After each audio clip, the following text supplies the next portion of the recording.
Bonjour, mon nom c'est Olivier Lepage, je suis président de Vente Maison Vite et Montréal HM. On va vous expliquer tout le cheminement, comment on est arrivé jusque-là et comment ça peut vous aider aussi dans votre vie d'investisseur immobilier ou de flipper ou de peut-être wholesaler. Suivez-nous.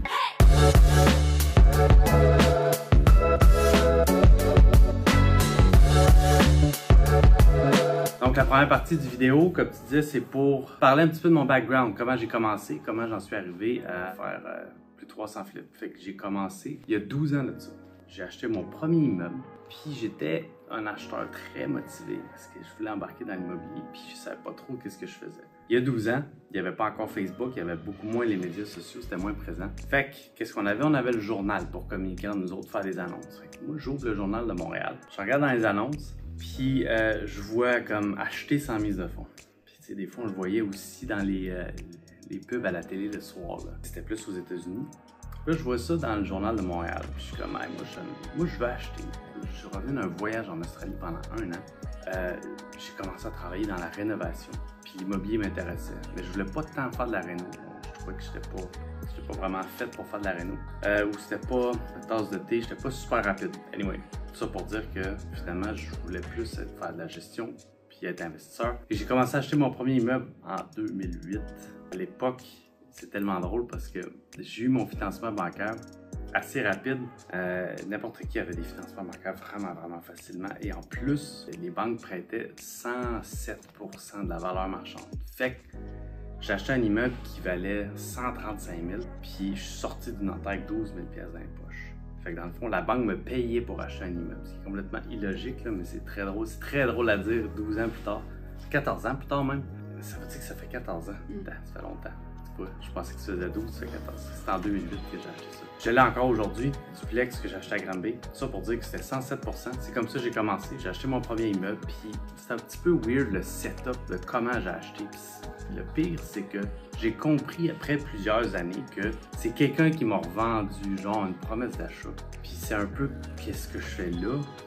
Sauf qu'au moins, qu'est-ce que je fais là, c'est en une version beaucoup plus améliorée, puis beaucoup plus encadrée. Parce que c'était vraiment sketch. Ça, c'était mon premier achat. J'ai commencé par un, puis lui, cette personne-là que j'ai rencontré, le monsieur qui m'a vendu ça en offre d'achat dans le fond. Ah, c'est tout un personnage. Mon Dieu, il avait l'air d'un espèce de vieux lutteur.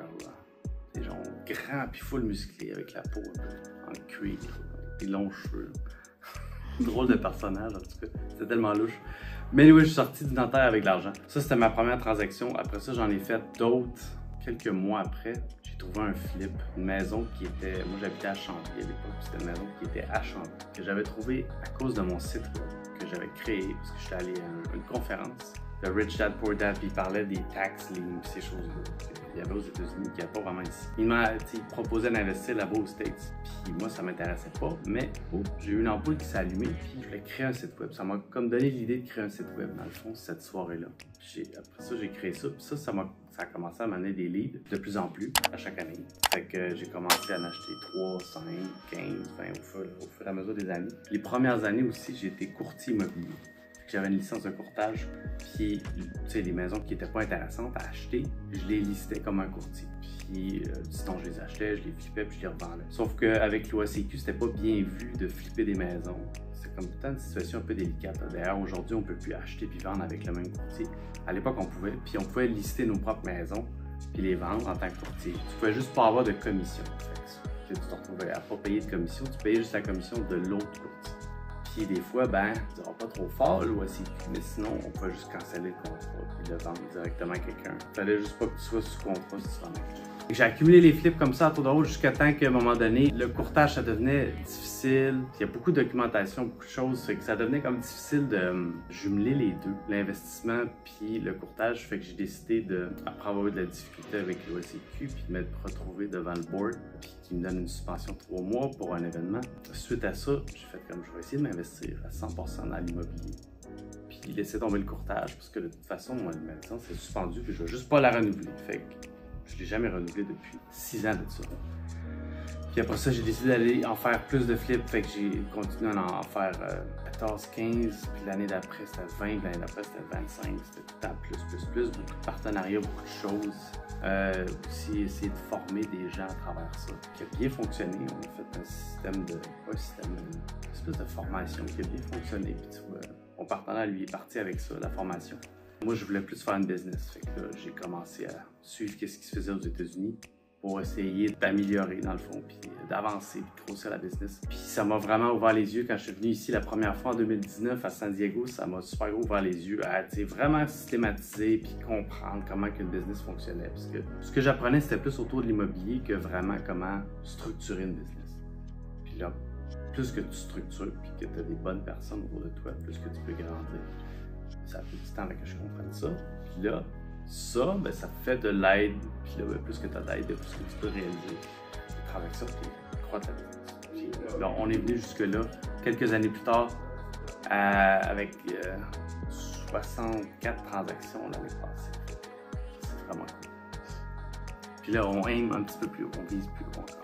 Dans les dernières années, on s'est beaucoup concentré sur une nouvelle partie de la business qui est le wholesale. C'est ça que j'ai découvert aux États-Unis, donc la revente de promesses d'achat en français, qui est signer un contrat puis revendre les droits que tu as dans ce contrat-là.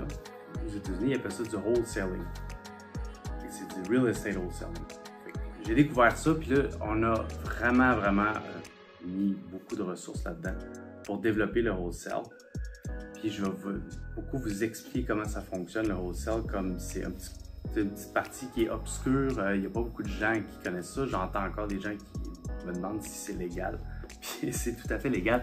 Fait que c'est pour ça que je vais vous expliquer et essayer de vous aider à mieux comprendre le fonctionnement, mieux comprendre les mécanismes pour que vous en fassiez partie vous autres aussi.